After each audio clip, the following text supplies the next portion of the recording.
And I think that's linking up now. Hi, everyone. If you want to start putting your questions in the Q&A tool at the bottom, and we'll get started in just a moment. We are now, right, I can come off that. Now we're streaming on YouTube. Okay. Welcome, everyone. And yeah, dodge those lasers. I'm dodging lasers here. And first and foremost, welcome Russell T Davies. Thank you so much for joining us. Hello, pleasure. Hi, hello everyone. 104 people and rising, 105. It's going to be like ticking and have to be at the bottom of the screen the whole way through. Hello, thank you for having me anyway. Thank you. Yeah. So I was just looking at my questions here. So I've got all these noises coming through in my headphones. Bear with me 1 second. Have you what? You can't hear people. You can't hear the 109 people. Oh, no, luckily not.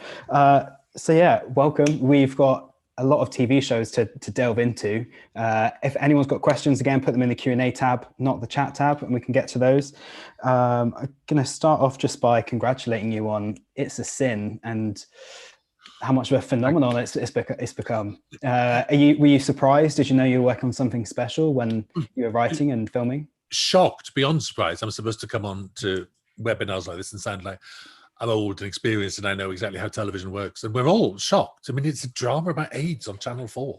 We kind of, we thought we knew it was good. We knew we were proud of it and we knew we'd had something to say and we love the cast, but you just can't tell when these things are going to take off. And it's been bizarre. It's been non-stop. It's been a month of it, which is lovely. I'm not complaining, but who would have thought? Just goes to show students, you can't ever predict what will work and what won't. No one at Channel 4 foresaw this. None of us saw it being this big. So it's very nice. It's a nice thing to have happen. Absolutely, and congratulations again. And this is a story that you've been kind of milling on for a while. So how did it take you this long to get it made, or were you kind of waiting to start putting out feelers for the idea of it to network? Oh, well, you kind of wait. It's like, I mean, do people lie when they answer that sort of question? To get people coming on here going, yes, I planned all this. Your career is just a whole bunch of accidents and attempts, and sometimes it works and sometimes it doesn't. And my entire career got interrupted for about 10 years by Doctor Who. And then Jenny had a husband who was very ill. That interrupted everything, which that was more important than work, obviously. So, you can't. I'm aware that I'm sitting in this light, which keeps slicing across my head. It's unusually sunny here in Manchester. Look at the light. I can remember first mentioning this in a meeting at Granada, and I can pin that down to 1995. Wow. I remember talking about it. I was working on another show called The Grand, which was like it was like kind of Downton Abbey type thing, but without their money, a very cheap Downton Abbey. And I was talking about my friend Jill, who I'd just seen for the weekend. She'd been on the AIDS ward and would tell me all these stories, and I'd been to visit as well. And someone sitting around that table said, "That sounds like a good drama." It's funny, isn't it? So that gets tucked away for why I was talking about it. It gets tucked away. That's 26 years ago. 26 years ago. That's mad. So. And then, obviously, I needed to write Queer as Folk first. So you don't plan these things. I suppose I wrote a thing called Cucumber in 2015, which is very much about a man burdened with gay shame and repression. It's a cheeky drama, that one. It's an 8-hour drama that only makes sense in the last line. The last line makes sense of the entire 8 hours you've just been watching. And it made sense for me of Henry, the character. And I kind of left that and said, right, I have to write that now, because all his shame and all his body anxiety, all his almost his virginity stemmed from the 80s. So I'd been writing that in Henry, and it was just time to move that center stage. That then gets interrupted. Then it wasn't picked up straight away. It sat on various desks. You get used to that. Then I got asked to write a Very English Scandal, and that because that book had just come out, so that immediately took over, etc., etc., etc. Then Trump got elected, and so I wrote Years and Years. And during all that time, It's a Sin was still going from desk to desk to desk, and eventually ended up back at Channel 4. It had been in the first place. So, if any of that sounds like a plan, then it's lies. It's lies. All of it lies. And you mentioned shame there as well, which is kind of a part of a lot of gay dramas in general, and it's something I think a lot of gay people struggle with. I know Matthew Todd has written about it quite extensively in Straight Jacket, which I definitely recommend people read as well. And then with It's a Sin, though, it's kind of, there's this sexual liberation in the first few episodes, and for a TV show that's you'd imagine to be about more kind of death, there's so much life in it, and also mixed with this shame, liberation, and people taking control of their own destiny, and at the same time kind of this being freed from the chains of shame around sex and being gay and gay sex, and then being liberated to then somehow have this extra shame come through because of this virus. Yeah, I just wonder if you could speak about that a little bit. I know kind of, there's been some discussions about it with people online. Yes, a friend of mine wrote to me this morning actually and said, he said, I've been thinking about it. It's not actually about AIDS at all. He said it's about the closet, and various levels of coming out and shame and liberation. Exactly that. It's funny because I'm seeing questions here. I'm trying not to read the questions at the same time. I don't know if that's why. It was Brad Coulson saying, how much did you research it? How difficult was it to put in the writing? And Michael Navarro saying, how much did you research it? And how much is it built from other people's stories, which is a lot. It's like, so the research was, I mean, I was 18 in 1981, so my entire life, I mean, I did research it. I did sit down properly and research every single word, but also the research had been going on since I was 18, since I very first heard of that virus. So it's been taking shape for that long. And so any insights I've had have been building over those decades, really. And so my research kind of fitted into that. And I researched stuff that I knew nothing about, like the whole medical side. I'm not a medic. So even though I've known people die of the disease, I wouldn't have known the ins and outs of exactly what stage of every illness. So I did the diligent research. And but mostly was talking to a lot of people's experiences, people living with HIV, people whose partners died of it, families, trying to track down families who suffered those losses, and a lot of those families you couldn't talk to because a lot of those families still maintained that their child died of liver cancer or in one pneumonia. Case, yes, I'm being careful. And even now, it's funny, even now I'm being very careful what I say because I identify those families. There's one family who said he died of a different virus. That I can't say because that will identify that family. It's very strange. So out of that, do you know, it's once you still tapping into fear and secrets, it's much more than just shame. Because I think yes, that's part of it. And there's a book called The Velvet Rage. There's Matthew Todd's Straight Jacket, which I like and I don't like. I think there's far more to our experience than just shame. So that's why there's far more to the drama than just shame. It's not a drama about shame.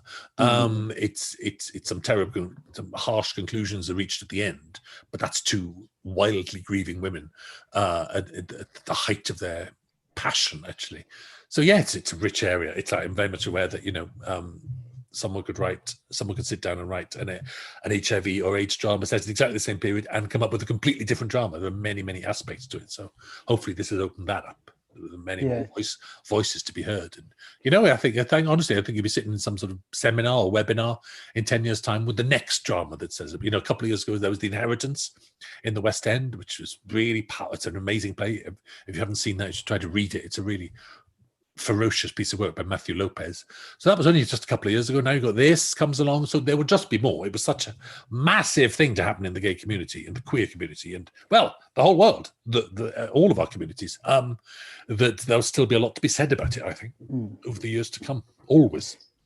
And something that really clicked for me at the end of this series as well was, I think, why there was this kind of unabashed, like not hiding anything, like just everything on the table from like as early as Queer as Folk, and how kind of open it all is. And it's something that I think sometimes people will watch queer stories and queer content and kind of think could be being shocking for the sake of being shocking. And I think something that really kind of contextualize everything's important to see it in this way, because it should be celebrated. It shouldn't be hidden.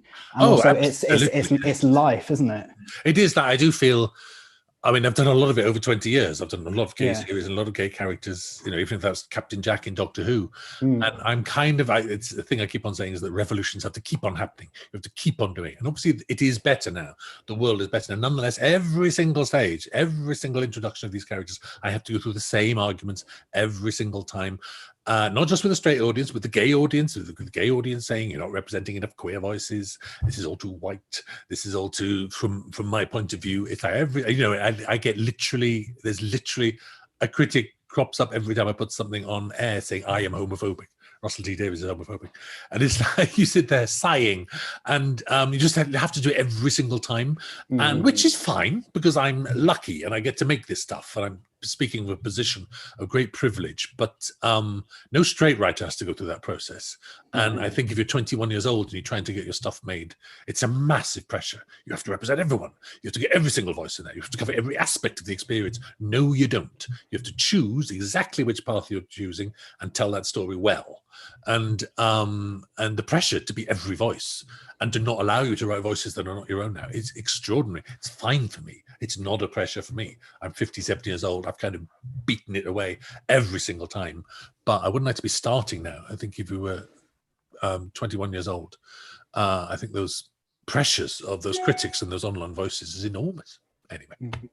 And what would your advice be to someone kind of that age then looking to start writing and telling these kind of stories? Well, it's a tricky double act because you've got to listen to those other voices. You've got to, and there are voices calling out to me. You've got to be inclusive, but at the same time, you mustn't be ashamed of being yourself. If you are white and you're middle class, don't sit there and think I can't write something, because history is for, and especially if you're queer, actually. Because if you're coming from a queer point of view, then being in the minority, you get the minority's voices are louder in your head. But actually, the straight majority have never had that pressure. They've never had people say, you can't do that. Thousands of years, they haven't had people say, you can't do that, you can't do that, you have to write yourself. There's a terrible, terrible pressure now in this very good urge to be authentic and to be true and to be representative is a very great urge, because there's been so many voices left out of the discussion for thousands of years. But nonetheless, that is not allowing for the fact that you're allowed to imagine anyone or to be anyone in your imagination. And that's exactly what straight writers have done for thousands and thousands of years. And so we shouldn't be less equal than them.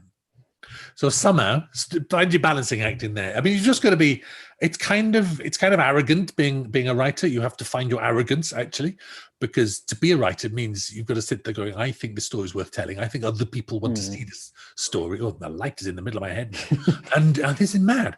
And it's like it's following. And, you also have to go and sit in television company and sit there and say, I think I want £6 million for my idea. That's how much I believe in my idea. So if you haven't got that, you don't have to be an arrogant person, but if you don't have that little spine of steel, of determination, then you're never going to get anything made. So you have to kind of cultivate that. And there comes a point where if you have a story, you have to shut out all the other voices. You have to shut out a lot of voices in your own head saying that you're rubbish. That's the greatest thing a writer has to do, is the other critics almost irrelevant. So you've got to shut out all the other critics in the way that you have to shut out all the voices in your head saying you can't do this, you can't do this, you can't do this, you're rubbish, you're rubbish, you're rubbish. It's like, it's hard. It's hard. I'm going to get to some questions. I've got some here right now, actually. This is from someone who couldn't actually make it to today's stream because of an appointment somewhere. But they said, hi, Russell. It's so brilliant to have you here today. All your work is fantastic. A massive Doctor Who fan. What's it like being a showrunner during your time on Doctor Who? And what was your collaboration like between departments, such as editing, production design, etc.? Oh, well, that's the showrunner. The showrunner exists to collaborate between departments. And that's just, it's a kind of usual balancing act that you have to get across exactly what you want, but you have to employ geniuses who will tell you what's good. It's not, you're not there to tell a designer what to do. No. But you are there to tell a designer what you want. And it's a classic example of this I always use. It's like if you use the color red. If you say he walks into a red room, then, your costume designer might think that's a brothel, and your designer might think that's hell, and the props people might think that's blood. A red room, it's like you have to sit around a table, and that's why you have a tone meeting. You actually have literal physical or they were physical Zoom meetings now, where you literally describe, you sit there going, no, this room is dawn. It's the light of dawn. It's a new hope. It's red. It's the color of the sun. It's that kind of red. You have to get that across to them while allowing them to say, actually, blood's a pretty good notion because the scene's about to get violent. It's like, it's opening. I'm making it sound like more of a battle than it is, because in the end, you employ good people and they wouldn't be there if you didn't get on with them, and you just have to cultivate a world in which you speak the same language. And I would recommend it. I think every writer, even if you're not the showrunner, you should pitch to become an executive producer or a producer on your show. But that means learning the rules. That doesn't mean you can't be nuts on things. Writers are quite nuts, really, and they have to kind of learn not to be nuts on shows. There's no point in going on set and saying he's in the wrong color shirt. And I do know writers who've done that. That should be a blue shirt. That's wrong. It's like, for a start, that shirt was decided long ago. Where were you then? Actually, not with costume these days, but that shirt was probably decided a week ago.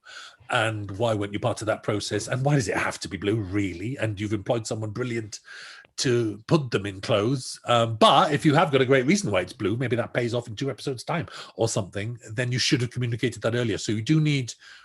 The sooner you get stuff made, you do need to start learning and becoming part of a production team. If you've written something, and some productions are cheap and some producers don't quite get the showrunner stuff, so you might not have a producer credit, but go on set anyway.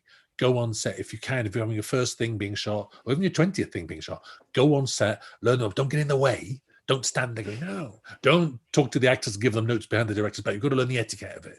You've got to build up a relationship with the actors that does not undermine anyone else's. Oh, I could write a book about this. I could talk forever about this. I'm wandering all over the place this afternoon. Just before this call, I left my phone in a taxi, and which is the worst thing that could possibly happen to you these days. And I've now got it back. The taxi driver drove it back, but I've still got adrenaline shooting around because I was in such a state of shock when you lose your phone. I'm like this. Anyway, very nice taxi driver, hooray. So that's a very long question now. I mean, there are books about show running and there's a lot of information online, and every writer should aim to be one, I think, because I think it makes for a better product. But even if you just want to do the rudiments of it, learn how to act, learn how to be with. It's not a place for temper, and it's not a place for selfishness. It's an open process, but it's lovely. It's like, I'm making it sound like it's full of problems. Everyone's nice. All departments love it if the writer comes in or the producer comes in to talk about what clothes they're wearing or stuff like that. Normally, people feel very divorced from production, so the more we all talk to each other, the better it gets. That went around the houses. That question was like, tell me about show running. give me a year.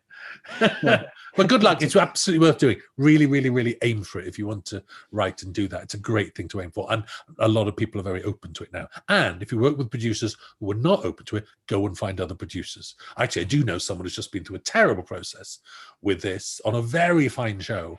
And actually, my only advice to her is go and work somewhere else. Finish that show. Do your job. Lovely. Done. Move on. If you're working with producers who are not open to that, then they're idiots. What are they protecting? What are they scared of? How do they not want the writer there all the time? So yes, choose your... I always find in life, it takes you about 10 years to find the producers and the people you want to work with, from about 20 to 30. They're good years for finding things out. Great. How was the writing? Because I know with, for example, A Very English Scandal and It's a Sin, you write all the episodes. How does the writing process differ between these limited series and something like Doctor Who?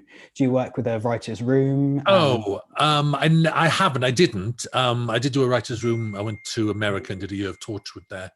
Yes.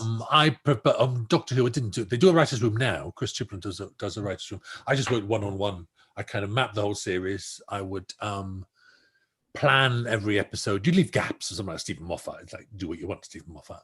But I'd need to know what he was doing so that the next episode wasn't doing the same thing. And so then just one-on-one meetings with the writers at every draft. And I'd go to every single draft. I'd read every single draft. And we had very good script editors, but I was also kind of lead script editor on that, and which I enjoyed. And it's a tough job. It's like we've made it very clear on that. Normally, I'm there to kind of protect the voice of the writer. That was a very tough show to work on because the program was more important than the writer. Actually, it's a big old franchise. That it's not like It's not like it's a sin. It's my vision of that era, and I May Destroy You is Michaela Cole's vision of what she wanted to say about that experience. Is Doctor Who's a great, big, industrial, popular BBC One family primetime franchise, and that's the master of every decision. So then I would rewrite it if I had to, which is often actually. Just to get it right, you had to. Couldn't muck about with that, Joe. Can I swear? I better not swear. Yeah, you can do. That's fine. Come on. All right. And we put a spoiler and a swearing warning out. So, and you mentioned Torchwood there as well when you went to America to do that series of Torchwood, and then you of course did a number of series before you went out there as well, and you also brought out Sarah Jane Adventures. What was? Yes, we had lots of teams. Yeah, that was a bit of a writers' room, Sarah Jane. Yeah, sometimes we'd have one writers' meeting at the beginning, with lots of ideas being thrown in, which is brilliant. Actually, we had like 2 days per series so that was half a writer's room. We'd start like that. And that's when someone sits there and goes, I'll never forget the day when someone said Sarah Jane versus the Mona Lisa, which is still the best pitch for a story I've ever heard. We laughed for about 3 hours at that. So we did that. We got Suran Jones in as the Mona Lisa. Sarah Jane versus the Mona Lisa. How mad was that story? I can't believe we did that. So they were brilliant. But then once you've done that, once we've done the pitches, then we just work. I don't believe in the whole room, right, working on everyone's script. I don't believe in that at all. I know that works. I know that's how America does it. I've done it. Not for me.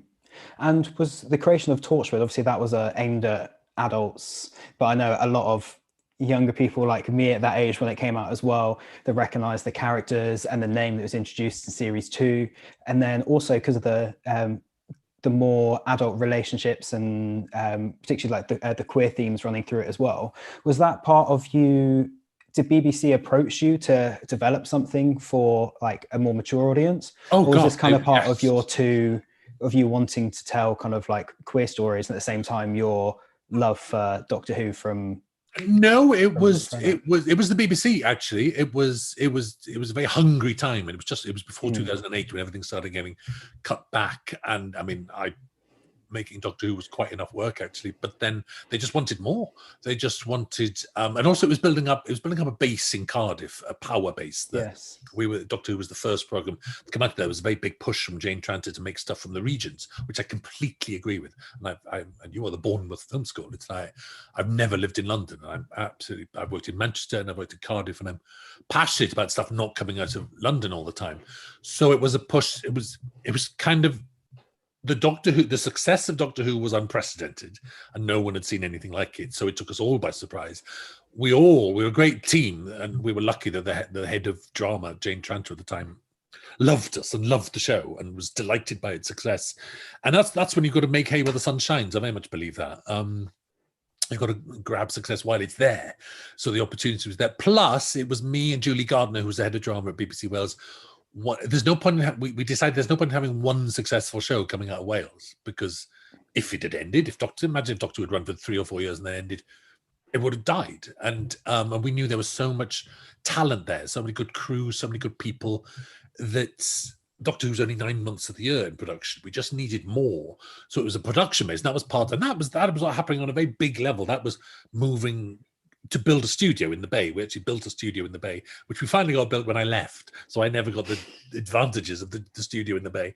But for example, they moved Casualty from Bristol to Cardiff. And that was a very big move. There were a lot of people in Bristol who made Casualty, and a lot of people were upset about that actually. But it was tough. It's because you need to consolidate that stuff to build a base, which then trains people, which then, you could be 14 years old and growing up in Cardiff thinking, I'm going to work for the BBC over there, right on the spot. I'm so dedicated to doing that.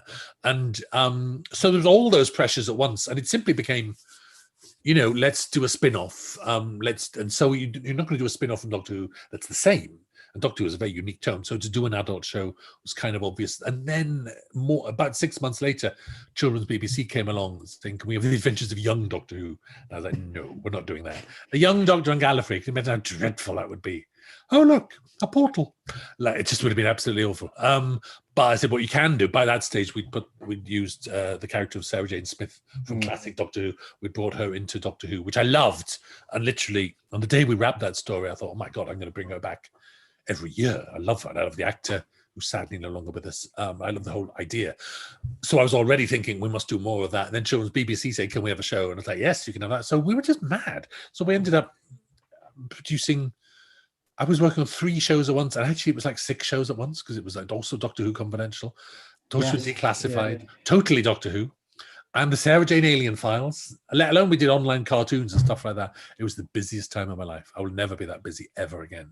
But but then the financial crash came along in 2008, and all of these things kind of petered down and petered away. And we were right to do it when we did. If we delayed on any of those things and said, oh, let's do that, let's see how it goes in a couple of years.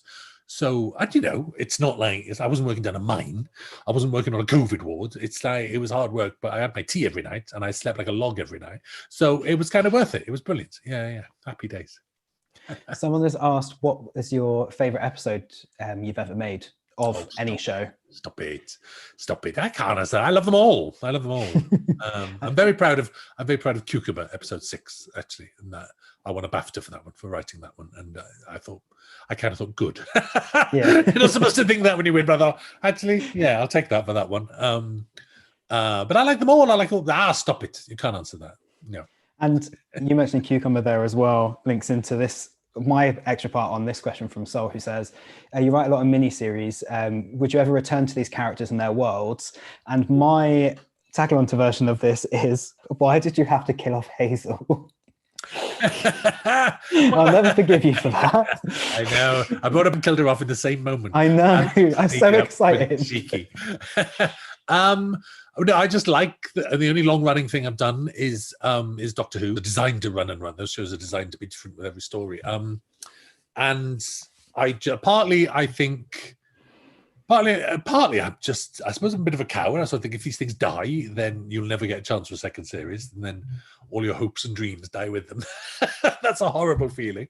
So I don't like that. So, but I kind of think of like, when I think of a show, it's like 6 episodes long or 5 episodes long, and that means I pour everything into it.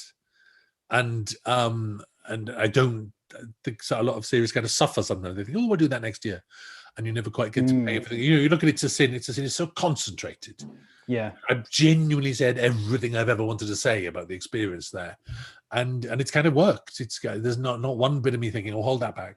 Oh, let's do that next year. Oh, let's do that in year 3. It's just how I like working, and now, at times like this, I'm mad because they would bite my hand off for a second series of that now. Well, I presume they would. No one said so. That's an interesting thing. No one's voiced those words at all. Have we got any more? But yeah, it's just, I just want to write the next thing. That's all. It's as simple as that. I just want to sit at this desk and literally here and create someone new people, new things that just, they're lining up now in my head, and it's just more exciting than thinking, oh, here we go, the same again. And that's to bring in old stuff back, people say, oh, bring back the Queer as Folk. It's like, it would just be awful, wouldn't it? It just wouldn't work. And Hazel deserved to die. No, she didn't. But actually, that's part of it. I'm never going to bring her back. That's not going to happen. So I might as well. I mean, yeah. I brought her back for that one scene because the events in that episode reached such an extraordinary height. I mean, that's why that's a good script. That man is being told. So that's an entire episode of a man being told by his whole life and on everyone on that day that just fancying someone is not a reason to go home with them. It's not enough. That you need to look after yourself sometimes. You need to go home sometimes. And that urge was so powerful that literally a ghost comes from the grave to tell him, and he ignores that. Or is it someone from his favorite television program? It's never quite clear which one it is. Is she really there? I don't know. And I genuinely don't know. And yeah. I like that reading of it as well. Yes, I do. It's one of the few scripts I've ever written. It's television scripts, very didactic. They tell you exactly what's happening, just for budget reasons. They're a description of everything that needs to happen on the day. Maybe it didn't. It's interesting. Yeah, it makes it kind of richer, I think. Someone has asked, what's the public reception to It's a Sin been like in comparison to that of Queer as Folk? Wow. Well, mad and much more of a surprise. You expect controversy with Queer as Folk. Also, we weren't so online for Queer as Folk. That was 1999. So there was no Twitter. We were online. There were like little Channel 4 chat rooms that 20 people would sit and type in. And I went in there once. I go, and under my own name, I think. And it was like, oh, you're Russell Davies. That was it. It was just mad. And so that was more like dealing with the press back then, which is fine. And Doctor Who is designed to be massive. Like I said, it's like you're designing a show that is it's meant to be in every single newspaper. It's meant to be the headlines. It's meant to be posters. It's meant to be massive. So for this to become that, it showed. My niece said the other day, she said, when I popped up on another show, I'm on Zoe Ball tomorrow. It's mad. And I'm on the Peston show tonight. It's all going nuts. And my niece said, this is Doctor Who sized. And she said it with real shock in her voice because it's a drama about AIDS. It's not meant to be big. It's not meant to be have all this fuss. And so we're all surprised, every single one of us. And we're all kind of, we're doing a lot to look after the cast because the cast are like being stopped in the street, which is lovely. It's all very nice, but it's also very disconcerting if you're an actor. It's a very strange experience. And suddenly everyone wants a bit of you. And also, and what's interesting is it's in the world of HIV and AIDS. It's a very delicate area. One wrong word.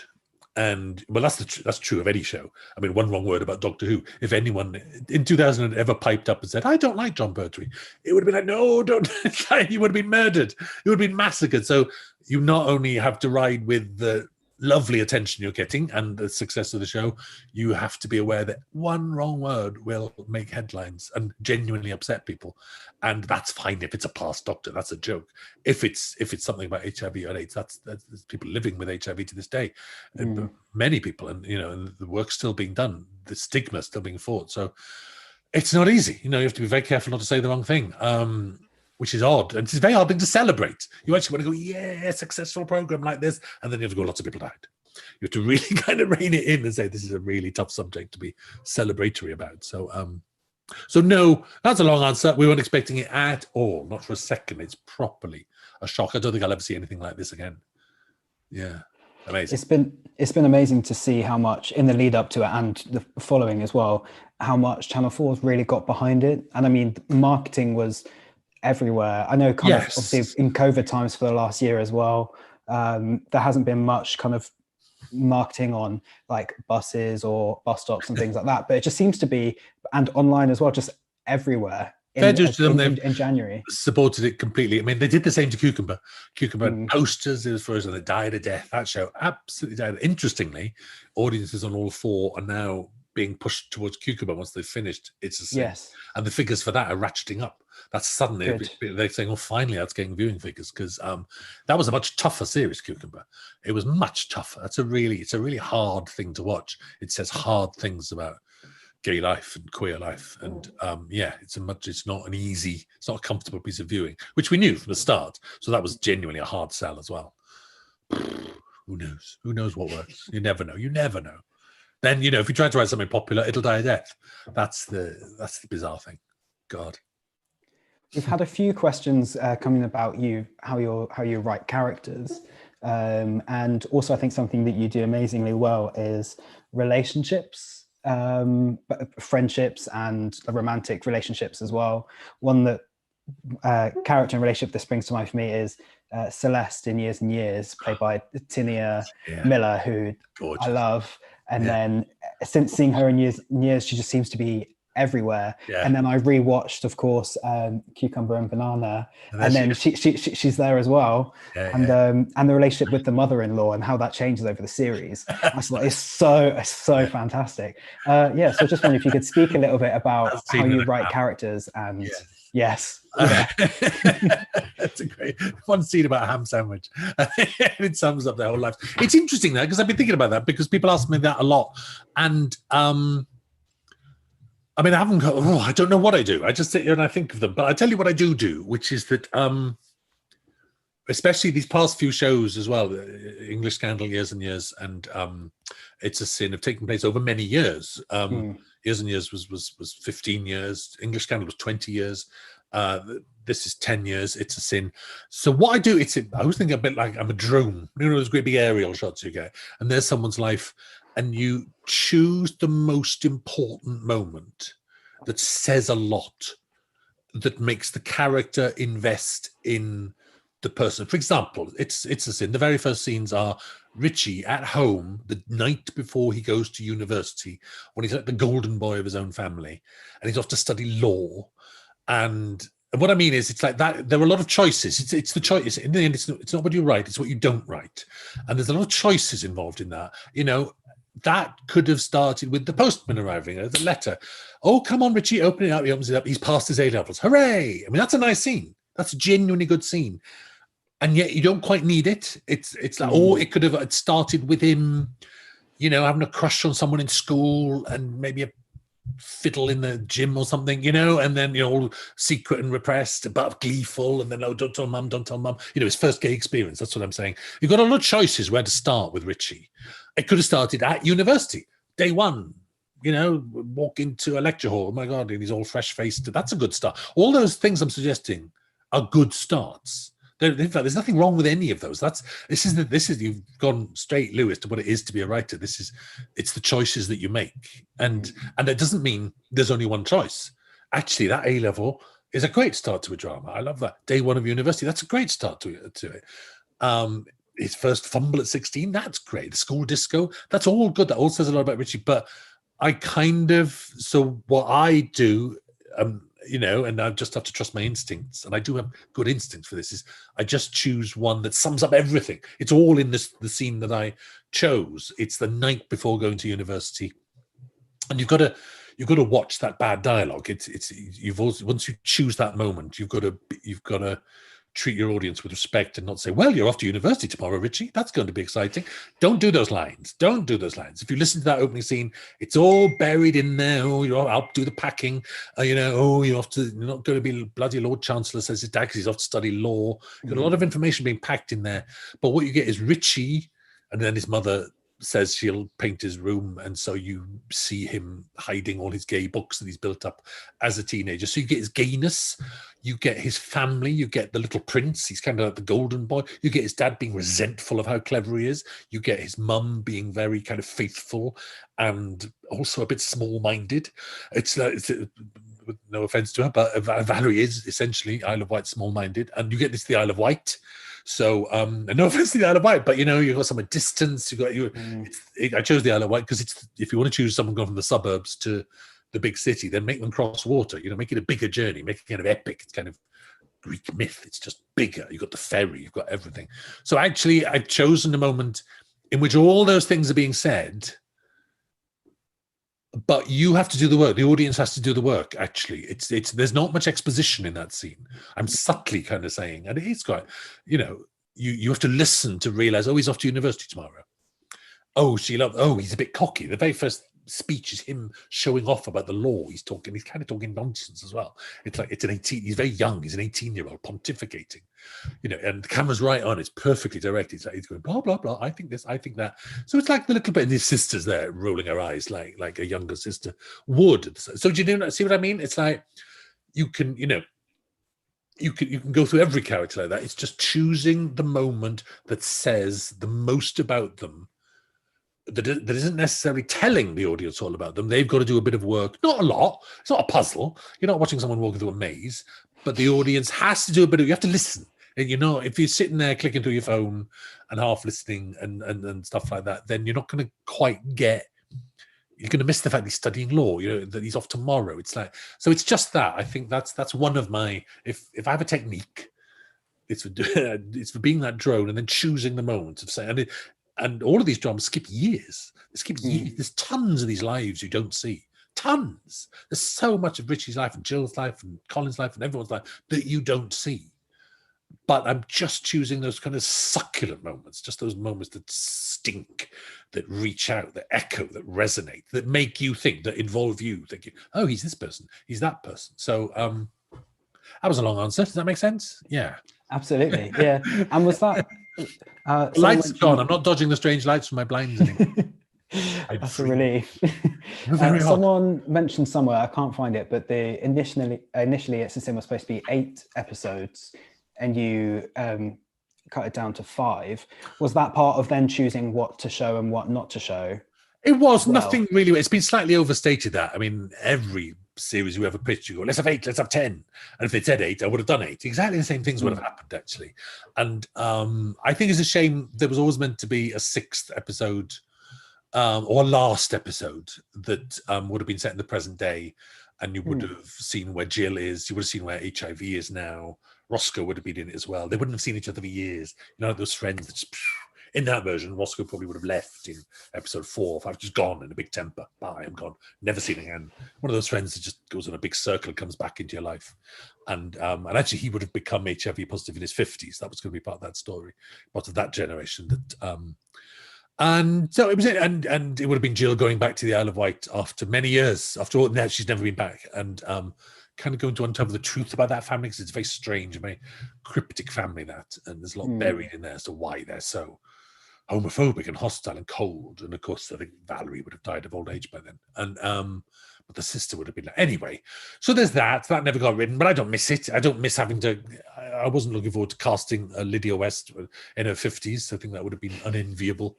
It would have been hard. It was a very expensive shoot. There was kind of foreign filming in it as well. It was never written, but it was kind of, I had described it to be, it was kind of half budgeted. But I'm glad we chose the story that we chose. And in the end, I compacted everything I want to say into those 5 episodes. So I can't complain. People are dying to make television programs, so I'm not complaining that I didn't have enough episodes. And it does feel like it's... Well, and it's funny. You have to talk. Bookended perfectly. You have to talk about these things so much. There's so much publicity now. So many podcasts and student webinars and things like this that you end up talking too much about shows. It's like, in a way, no one should know that it should ever be 8 episodes long. That's absolutely irrelevant. It's got nothing to do with the finished program.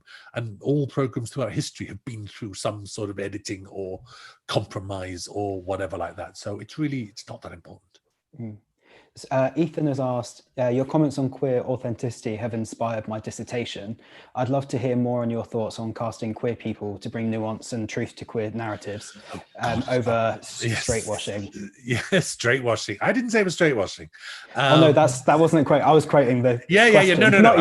I saw you do that. Because they're very good. Sometimes they're good.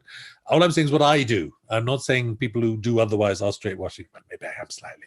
But sometimes casting, part of the problem is sometimes casting lead actors raises the money. And we don't have enough gay actors or queer actors in lead roles who will raise the money. And you've got to raise the money. It's like you can stand on your principles all your life. You've got to raise the money to make something.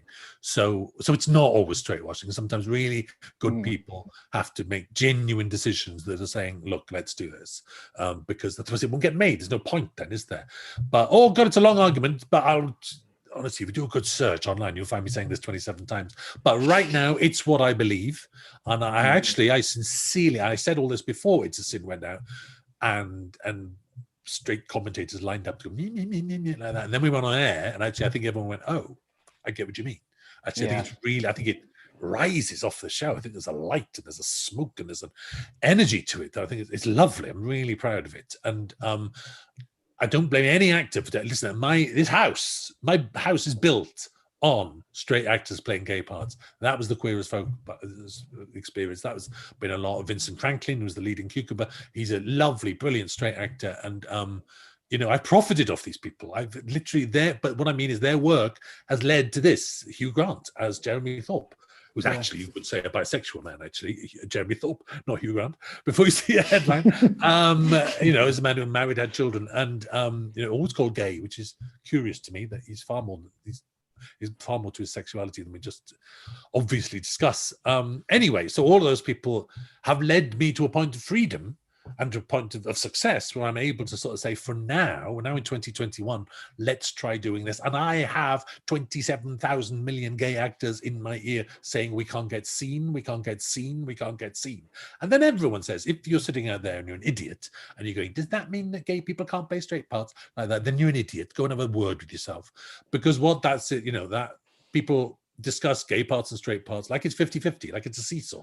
And it's not. The straight world is massive. The straight world is massively heavier than that. The little gay world, there's 98 gay actors for every 2 gay actors. There's 98 gay straight parts for the 2 gay parts. It's massive. The straight people absolutely win the majority. That's why it's not fair. That's why there's no seesaw. If the gay people don't go and be the straight people, they'd be unemployed for the entire town. There aren't enough gay parts for them. So it's a tricky one. Think it through in more than simple tabloid headlines, and you'll begin to realize there's something very rich, and it's leading us somewhere actually very creative and fascinating, and actually it's becoming more and more true that now I don't think I can't imagine casting a trans person, not casting a trans actor in a trans part. And I think most productions are heading there now. And I think that's, the world does get better. What's interesting about It's a Sin is, and I am old and weary, and I've been doing this for a very long time. With Colin's mother, we cast a disabled actor, Andrea Doherty. I've done 500 million interviews about this show. No one has asked me about a disabled actor in a disabled part, which I think is brilliant. It's like she's just being seen as Colin's mother. But trust me, that is a revolution. That is an absolute revolution. I've never not been questioned about that before. Even if people are just asking, even people simply asking, is she truly disabled? And yes, she is. She is a wheelchair user. She's a brilliant actor. We're really proud to use her, and it's a good laugh. And she's brilliant. So that you think, wow, the world's getting better there. Absolutely getting better. That no one's even bothered to question it. Nice. And you also had a character in Years and Years as well who was disabled as well. Is that something that you're yes like going forward as well, that you think is a? It is. Yes. It's becoming. It's funny because now I'm in a position now where I'm now executive producer on 2 shows I haven't written over the next year or so, which is just a funny position I found myself in by chance. And it's nice actually, because I sit there, we're in the early stages of production, I sit there going, I insist one of these characters is a disabled actor. I absolutely insist, or you're not having my name on the show. And it's great. I mean, there's no argument. Everyone's like, fine, we'll do that. So that's brilliant. I mean, sometimes you can write that part in, but sometimes you can just cast blind and sort of say, let's see who we find, let's see what talent we get. That happened on Years and Years. That part was not written as disabled. Then you meet Ruth Madeley, who played Rosie Lyons, and your life changes once you meet Ruth. She's literally a fireball and a meteor and a hoot. She's the funniest woman. And she literally becomes a friend for life, and she teaches you. It's not just that. I mean, there's very good people in Manchester. There's an actress called Sherry Lee Houston who plays Izzy on Coronation Street. She lives in Manchester, and she's a wheelchair user, and she bollocks the rest of us night and day. It's like, she's not night and day, but she's very, very good at simply nagging and writing to all the producers in Manchester saying, why don't you cast disabled? Why don't you cast disabled? Why don't you cast disabled? And she's brilliant. She's a powerhouse. And we start to slowly, I'm sure she could tell you how slow the process is, but we start to listen to her. It's like nagging works. And she doesn't nag. She's brilliant and lovely and funny and literate, but she does the work. She does the work of like knocking at your door, demanding you make changes. And like I say, I'm so lucky in this job and so privileged that you have to listen. You have to. Of course we listen. And on the note of Colin's mum as well, Helen commented just saying, disability Twitter noticed and loved it. Well. Oh, did it? Oh, that's good to know. I didn't know that. Brilliant. Nice. Thank you. On another question, are you okay to talk spoilers for It's a Sin? Oh, I don't mind. Yeah. Okay, we have put quite a few spoiler things out for this discussion. No, exactly. Was Richie's death always going to happen off screen? And that reveal, it seemed very much as a viewer and thinking as a writer that it has to, almost like it had to happen that way for Jill's character as well. Yes, I mean, what was your thinking behind that? And it's simply a good idea.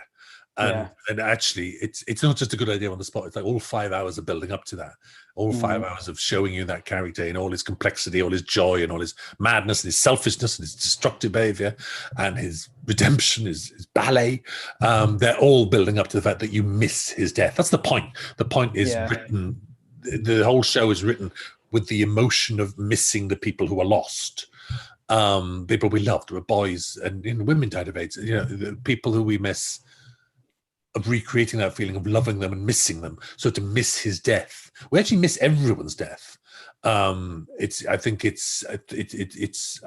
very wary and cautious about kind of illness gets strangely glamorized on screen and becomes strangely attractive. It's a weird thing. There's a sheen on the screen sometimes that it was always something to. I think these are real deaths. So I think you had a sort of amount of dignity of looking away from it.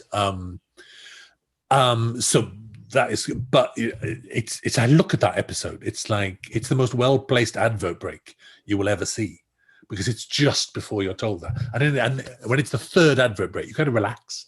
Even if you're watching on streaming, you get the little break with the little card coming up. Well, on all four, you get half an hour of adverts, and then you get that coming up. So you relax. I do. It's an important thing to remember. I think when you're writing that, everyone watching is quietly looking at their watch like that, and they're planning when to have a cup of tea or when to go to bed, and you can feel an hour-long drama passing in your head.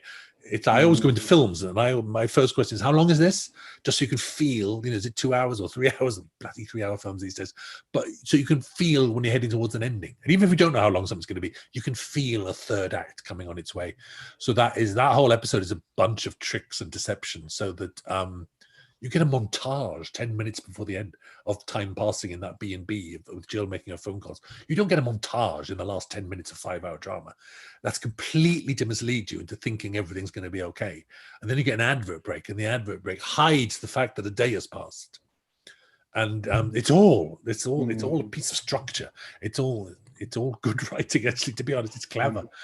So that line hits you completely out of the blue.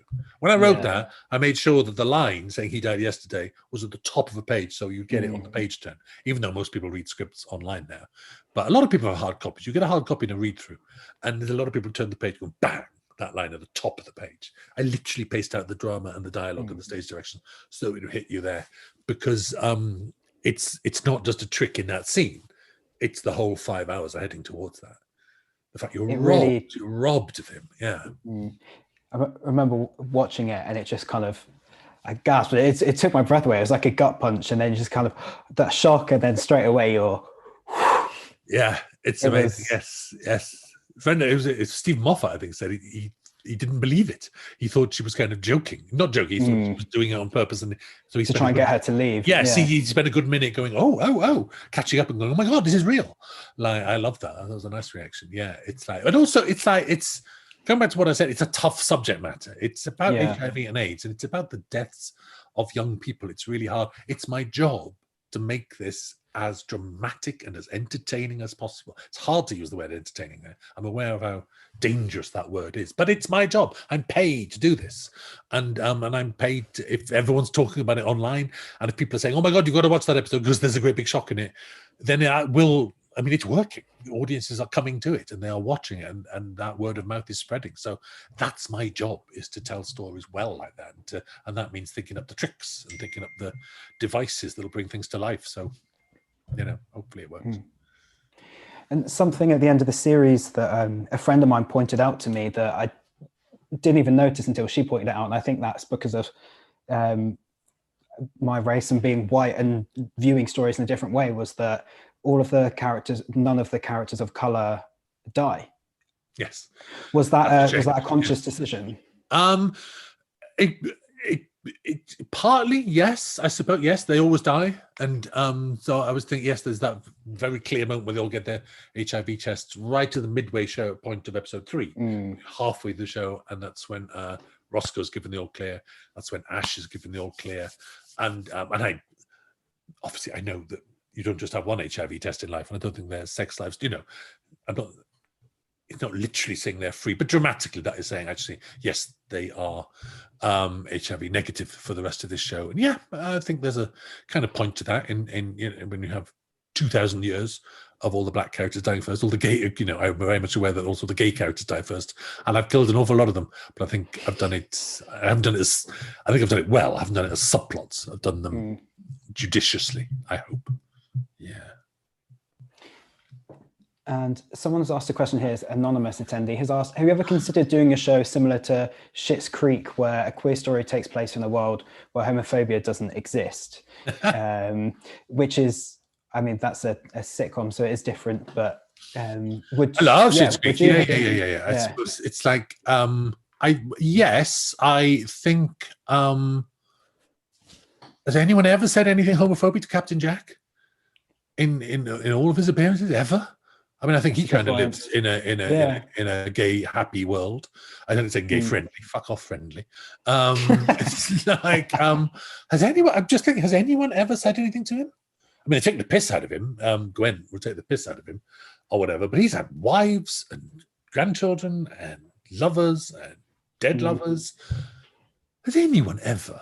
I think they take the mickey out of him just because he he's so full of life. But so I've done that. Yes, that's that. I mean, the Doctor certainly lives in a world where that's. But I don't think we've ever even taken Captain Jack back in history and had someone make a comment. I mean, you first see him, he's strolling through World War II and slapping an RAF man on the arse. I think that's probably the only thing we'd worry about now, is slapping someone on the arse. I think that was acceptable in 2005, and maybe isn't now. That's interesting, isn't it? Genuinely, maybe that's not possible anymore. But there's that scene in Torchwood where he's dancing with Captain Jack. Oh, Captain yeah, Jack. yeah. Well, look at that. That's exactly. There's no. Yes, there's no like, conflict there. No, and everyone stares with it's an absolutely charming and charmed moment of gayness in 1942.